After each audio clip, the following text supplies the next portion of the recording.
Delvon Digital here, and we're here to do a little bit of pixel talking.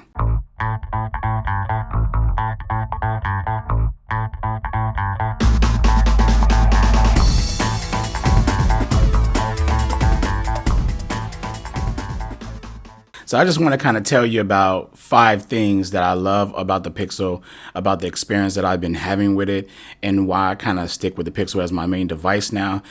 Prior to that, I always carry 2 devices. I always carry an iPhone. I always carry a Android phone. And the Android phone that I've been carrying of choice was Samsung phones for many years when HTC kind of like just disappeared on me and they just stopped making really good phones or whatever. So I kind of crossed over to Samsung, and I also tried to do the Pixel mid-rangers and stuff like that, but I'm a flagship type of guy. So I kind of like stayed away from Pixels for a while as well. And then I did get the 4XL, which I still own to this day. It was one of my favorites, but I literally wish that the battery was like so much better. It wasn't bad where I couldn't make it through the day, but if it was just that much better, it would have been the phone that I would have been on until the next Pixel. And of course with iPhones, I just get whatever new iPhone is out half of the time. It's my second line. My main is Android first. My second is an iPhone. Yeah, I just don't like to miss out on technology, so. But anyways, let's get to the Pixel 6. I have the Pixel 6 here. This is not the Pro. This is the regular 6. The reason why I have the regular 6 is because I pre-ordered the Pro and they kept pushing it back, and then it got pushed back until like January, and everybody else was receiving theirs and just talking about how great it was, and I just couldn't help it. So I walked in Best Buy and I could just pick up a Pixel 6, and I did. And I kind of fell in love with this, and by the time it got to January, there's some other thing. Well, the bugs and stuff started happening, not on my device, but the rest of everybody else's. But yeah, the rest of the world started having all these problems and stuff, and they already had their Pixels, and I was a little jealous. So I went out and just grabbed me a Pixel 6. Same experience, just missing out on one feature for me, and that's the camera, the telephoto lens. I'm a telephoto guy, so I really like that whole extra $200 is worth that lens for me, to be honest with you. But because the 7 is around the corner now, I'm just going to wait it out, get the Pro 7 Pro, and then be happy at that point. So this time I'm okay with waiting if they push my date back, because I have a 6 and I'm pretty much going to get the same software, blase, and everything else. So, and the tensor chip and all the new stuff. So I'm going to have it. So it's no biggie for me to wait then. Anyways, let's get to 5 things that I like about this Pixel. 1, we're going to talk about updates. Updates on Android, we all know, isn't the greatest. It's like 3 trillion headsets out there in the market. It's impossible for It's impossible for Google to send updates to all of these headsets when they're not really manufacturing all of these headsets. So we're not going to get into details with all of that, because we already know how it is with Android.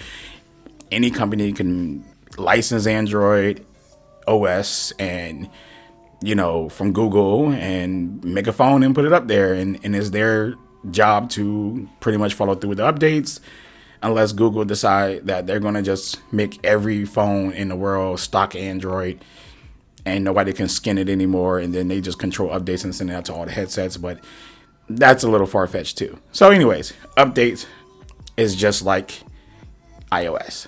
I always tell people, everybody says it all the time, that Pixels are the iOS of Android, or the iPhone of Android. Yeah, the iPhone of Android. And that's true. We're first in line for updates, and I like that. Even right now, Android 13 is coming out in October, and right now you can install the beta up there on any Pixel right now. And when it comes to third parties like Samsung, Xiaomi, and whoever else out there, you have to wait until they start their beta program, and then you can opt into it. But even then, I know with Samsung, they don't even give you the beta program for all the headsets off the jump.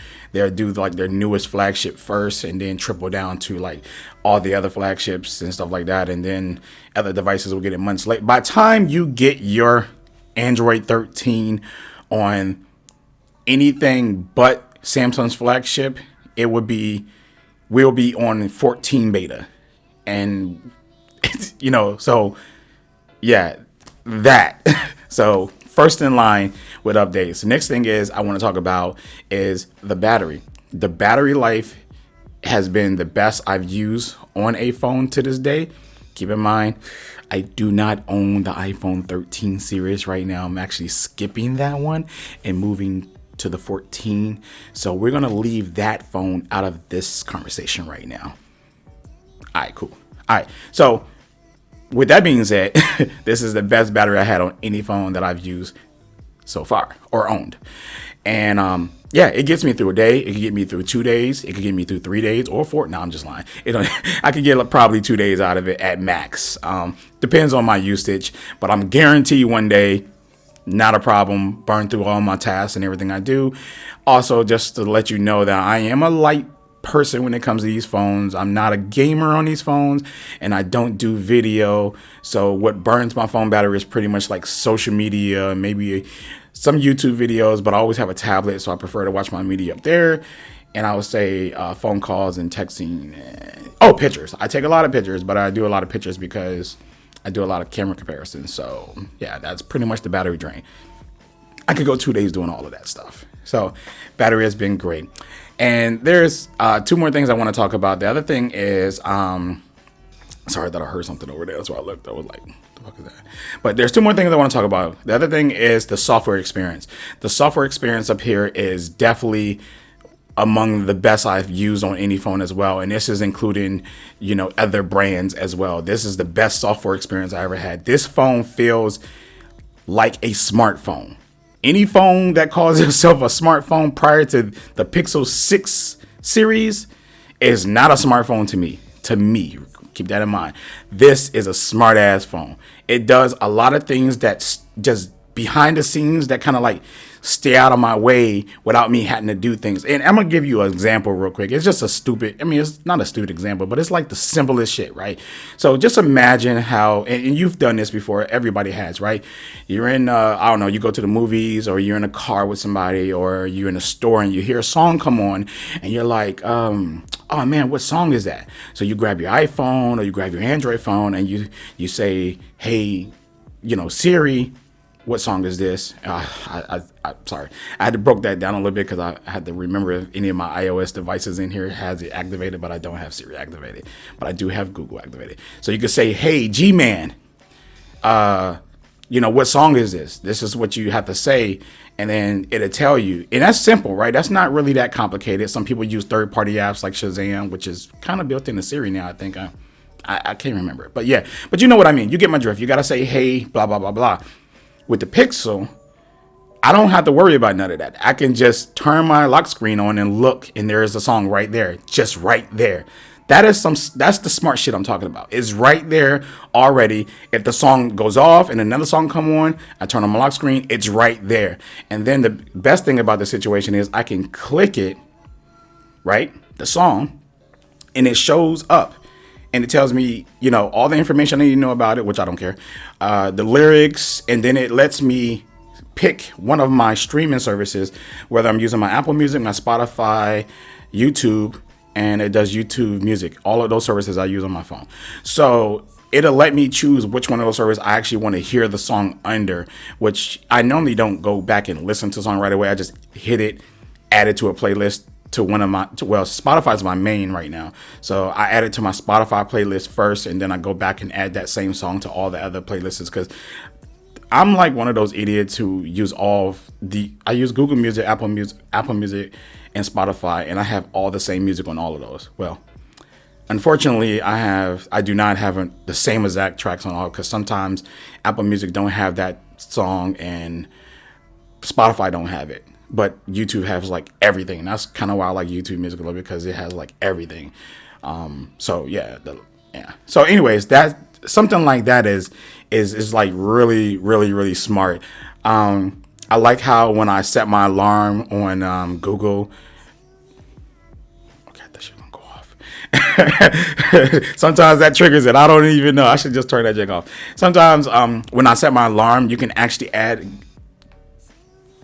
Google into the alarm that will tell you about the weather. As you're waking up, the alarm goes off. It'll tell you about your weather. It'll tell you about your appointments, your meetings, and all of this stuff without even me doing anything or asking any questions. It'll just give me that information, and you can set that up inside, the alarm app or whatever like that, and add assistant into your routine or whatever like that. And it's so cool because it goes off, it wakes me up, and then after it wakes me up, it recognizes that it wakes me up, and then it'll start telling me my daily commute, traffic, my weather, if I have any scheduled photo shoots for the day or scheduled appointments for the day, all of that. It does smart shit that just stays out of my way, where I don't have to worry about even grabbing the phone for half of the things to do things. And it's just, that's what I mean by smartphone. It does a lot. I know I'm rambling about this, but I just had to make some points because I know if I'm going to make a video and say something about this phone being smart, I got to give you an example. But yes, it does stuff like this, and everybody knows like the on hold feature, which is incredibly awesome. I mean, you're sitting there and it goes on hold for you, and you can go chill and go live your life, and it didn't notify you when somebody is about to be on a call and stuff like that, and you just come back and like, oh, okay, cool. And you don't even have to hear that stupid elevator music, none of that stuff like that. And then also I like that when you're normally on hold, it will transcribe like everything that's happening as well, and then it shows the number roll down. Like the whole interface to the phone, it changes from the basic dialer to a whole new integrated dialer with all these smart features on it and stuff like that. And I was just like, woo. My fiance was in the car, she was like, I don't know how to work this, what is this, what happened to the other buttons and stuff like that. I was just sitting there like, girl, that's easier. That's easier right there. And she was like, I can't figure this. She's an iPhone user, but she couldn't figure nothing out. I was sitting there laughing because it was really simple, but she made it so complicated. And she said, and then the thing that she hated the most, she was like, I don't like that it's transcribing what's happening on the other end as far as the music or whatever else happening in the background or whatever, right? And I said, why? She said, because I'm going to sit here and read it. I said, why are you reading it? She said, because I watch anime. I read subtitles. This is like subtitles to me. I started laughing like, oh my God, really? Just put the phone down. You don't even have to look at it. But she's just so slow, man. Anyways, I love her. So that is that. And then the last thing is like the ecosystem. Now, I know ecosystem talk is very sensitive to a lot of people, right? But Google has an ecosystem, believe it or not, whether you want to believe it or not. They may not have an ecosystem of like hardware just yet, which they do have some. Yes, they do, but not like what you expect from like Apple's hardware or Samsung's hardware ecosystem. They have more of a software ecosystem, and I love the way their apps work on all the devices and on TVs, on tablets, on computers, and that ecosystem right there works better for me with the apps that I use from Google. And then I also have a lot of their hardware, which, like, let me just name the common ones like Pixel Buds. That's it. That's pretty much it, right? Not saying that that's all I do own that, but if I had to compare to like Apple and Samsung, all Google have right now really is like the Pixel Buds and the Pixel phone. And if you go deeper, well, and they're coming out with the watch this year, and they're coming out with the Buds Pro, and they're also coming out with the tablet next year. So then they'll be able to match that. Now, you can throw Chromebooks into the mix, but I'm not a Chromebook guy, so I didn't really want to bring that up. But it is part of their ecosystem, so I will say it. So you can say Chromebook as well. I prefer Windows and Mac over Chrome OS. That's just me. So I don't think I'm going to buy a Chromebook anytime soon to add that into my ecosystem. But I do have like their Nest products, like their thermostat, their doorbell. I do have the Nest audios. I do have the Nest hubs and stuff like that. So that's also part of the ecosystem. Oh yeah, and the Google TV. I do have all of that. So that ecosystem of products I do have. But if we're talking about just like phone, tablet, computer, buds and stuff like that, Google is working on getting all of that now. So yeah, so like I say, every Apple has their ecosystem of features of software and hardware, and Samsung has theirs and Google has theirs right now, but it might not be the one that you want, but they're working on the one that you want. Because obviously when we talk ecosystem, 90% of the time people think about Apples, and you're only thinking about like a Mac, earbuds, the watch, and the phone, and the iPad. That's pretty much all you're thinking about. But when you think about Samsung, most people think about that exact same stuff, but then they start thinking about like the refrigerators, the microwaves, the TVs. They start thinking about like appliances beyond that. And then when you think about Google, you kind of think about just like the phone and the apps. That's kind of like in the buds. That's kind of like in the Chromebook. I'm sorry. And that's kind of like where you stop at though. But a lot of people don't understand, like they got those Nest products too. They work heavens around this house. I love it. So pretty sure some of you have some of that stuff as well. Don't know. And yeah, so, besides the battery, the update, well, not besides. So that's battery, that's the updates, that's the ecosystem. What else I mentioned, guys? The software. And the last thing, sorry. The last thing I meant, I can't believe I left this out. It's my favorite thing, is the camera. The camera on this is phenomenal. And let me just say this. I am a photographer. Do I think this competes with a camera? No. Fuck no. No phone. No. Not happening. Sorry. Just can't do it. But of all phones that I've used, I do like the images that come out of the Pixel more. It gives me more of that camera quality as far as processing goes a little bit, but just not that quality. It's just, you just can't duplicate it on the phone. There's background blur, depth of field, aperture it just can't be replicated. So, but it's my favorite. The camera, the HDR it works 99% of the time. Let me be more realistic and say like 93% of the time. Let me give it down there. And then the portrait mode is like a good 85% of the time. It's Google have a hard time cutting out objects when there's a lot of objects around. Like I took a picture of this kid, and it was a nice portrait mode shot, and then there was like a gap right here. And I probably showed a picture for you too. There's a gap right here that it kind of missed a little bit. And then also like at the bottom, there's like a piece of the tree that it missed, and everything else was good. Like everything else was good. I'm like, how did you miss that? Like, so I feel like I don't really know what's happening in the camera up here, and they're using just the AI to cut out the figure.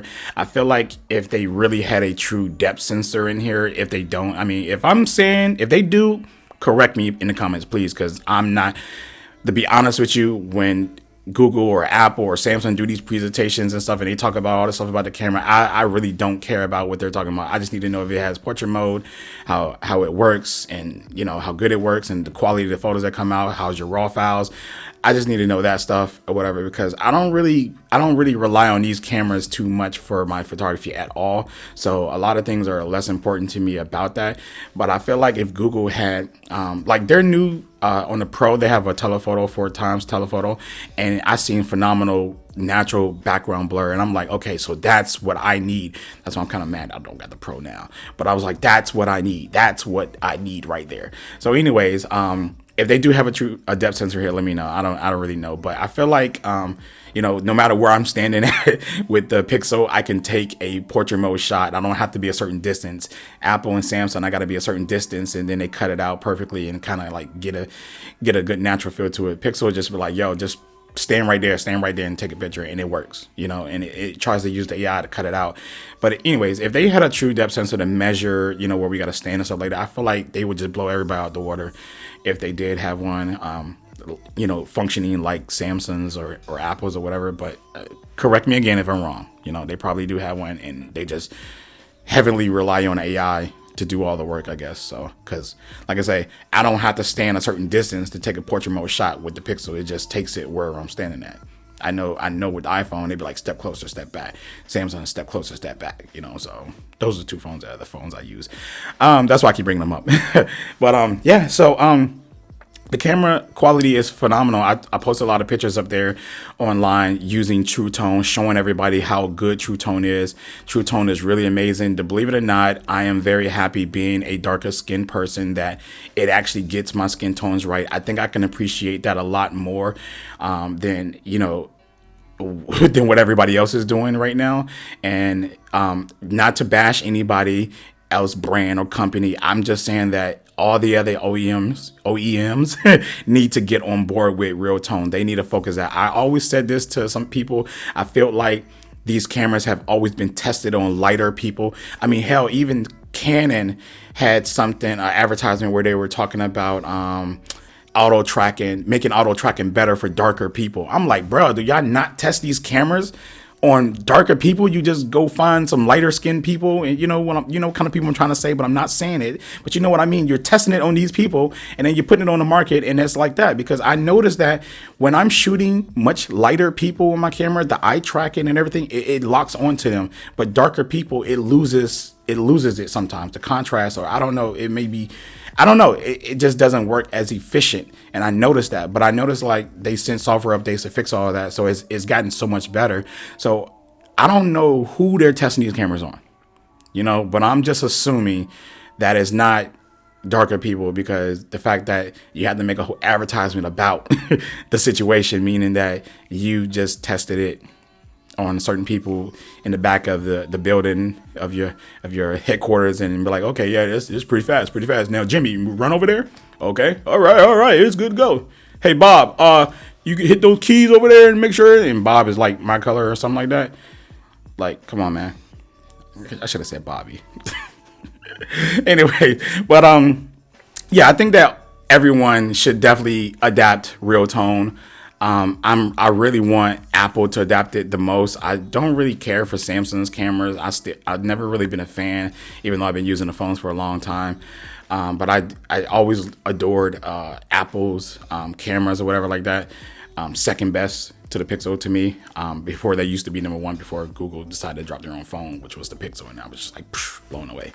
But yeah, I hope that I really, you know, the reason why I post pictures and comparisons is because it's not about me trying to degrade Apple or Samsung or any other company that I do post it against. It's literally trying to make it aware so we can get that. I don't know what person don't want that feature. Is ridiculous. You know, sometimes I get people in the comments getting upset about me, you know, posting, you know, the iPhone versus the Pixel as far as like the skin tones and stuff like that. But I mean, don't we need to do stuff like that so we can get that feature on the iPhone? Isn't that how that works? Or, you know, but people take it as a negative and trying to say that I'm bashing, but I really genuinely want real tone, or whatever Apple would call it, on the iPhone. I really want real tone, or whatever Samsung would call it, on the Galaxy devices. So no matter what phone I pick up, I know if I take a picture of myself, I'm going to look like myself and not some pumpkin or some pinkish, because Samsung junks is pinkish. They like to go towards these pink magenta colors with my skin tone. I want to look like what you see right here. I don't want to look like whatever Apple's doing over here and whatever Samsung's doing over here. I want to look like me. So yeah, and that's it. Those are my 5 things that I love about the Pixel and why I continue to use the Pixel. Hope you enjoyed this video, and yeah, I guess I'll catch you in the next one. Devon Digital out.